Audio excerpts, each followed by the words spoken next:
اچھا جی، ملاقات کے بعد وضو کرنا اور دوبارہ بھی ملاقات کرنی ہے اسی رات، تب بھی درمیان میں وضو کرنا ہے، یہ نبی علیہ الصلوۃ والسلام کی سنت ہے۔ اور پھر غسل جنابت قرآن کے اندر آتا ہے وَإِن كُنتُمْ جُنُوبًا فَطَّهَّرُوا، جب غسل کی حاجت ہو جائے تو پھر غسل کرو نا۔ اب جو فرض غسل ہے، واجب غسل ہے، اس کی آخری کیفیت کیا ہے؟ غالباً یہ امام محمد رحمۃ اللہ علیہ کا واقعہ ہے۔ امام ابو حنیفہ رحمۃ اللہ علیہ بیٹھے ہوئے ہیں، ایک نوجوان آیا، 15 14 16 سال کی عمر ہوگی، چہرے پہ شرافت اور بزرگ چہرے کے اوپر ایک حیا تھی۔ آ کے کہنے لگا حضرت ایک مسئلہ پوچھنا ہے۔ جی پوچھیے۔ حضرت وہ ایک آدمی جس نے عشاء پڑھ لی ہو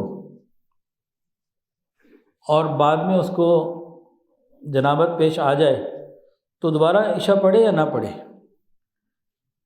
انہوں نے اس نوجوان کو دیکھا، کہا دوبارہ پڑھنی ہے۔ اب وہ چلا گیا اور جا کے نماز پڑھنے لگا۔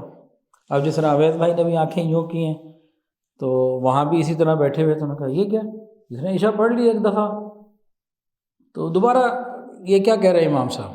تو اسی طرح ان کی طرح وہاں کسی نے پوچھ لیا، حضرت یہ سمجھ میں نہیں آیا مسئلہ۔ انہوں نے کہا بھائی یہ بچہ جو پوچھنے آیا تھا، اس نے شرم کی وجہ سے ایک اندازے سے بات پوچھی تھی، یہ اس کا اپنا ذاتی مسئلہ تھا۔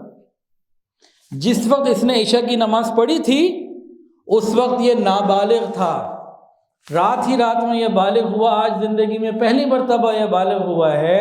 اس کو پتہ ہے میری وہ نماز تو جو میں نے پڑھی تھی وہ بالغ ہونے سے پہلے تھی، وہ تو فرض ہی نہیں تھی، فرض تو وہ یہ شریعت۔ اب وہ غسل کر کے آیا تو اس نے اس سے مسئلہ پوچھا، ساتھ ہی نماز پڑھنے چلا گیا۔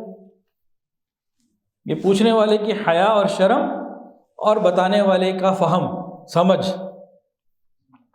امام اعظم امام ابو حنیفہ رحمۃ اللہ علیہ کو اللہ نے بہت سمجھ عطا فرمائی تھی، کیونکہ بے شمار واقعات حیرت انگیز طور پر ذہین تھے۔ غسل واجب ہونے کے بعد نماز قضا کوئی نہ ہو، عشاء پڑھ لی ہے تو فجر قضا نہ ہو، عشاء نہیں پڑھی تو پھر عشاء قضا نہ ہو، نماز کوئی قضا نہ ہو، اتنی بات